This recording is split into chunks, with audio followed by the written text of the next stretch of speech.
Gâsca și ouăle de aur. Fabule de Esop. Într-o bună zi, un țăran s-a dus, ca de obicei, la cuibarul gâștei sale și a găsit un ou galben și strălucitor.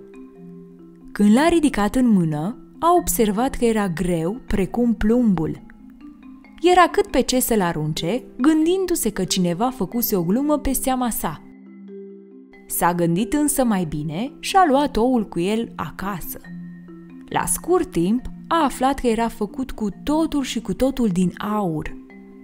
În fiecare dimineață, omul găsea în cuibarul gâștei câte un astfel de ou și nu după multă vreme, prin vânzarea ouălor de aur, a ajuns să fie bogat.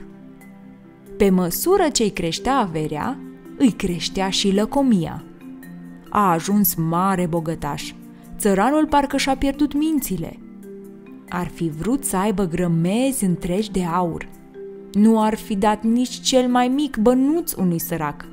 Și în fiecare noapte nu visea altceva decât aur și iar aur.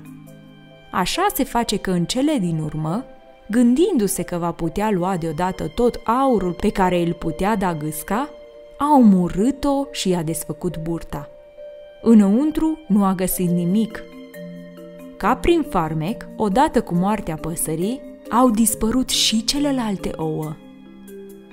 Lacomul om a rămas și fără gâscă și fără ouă de aur.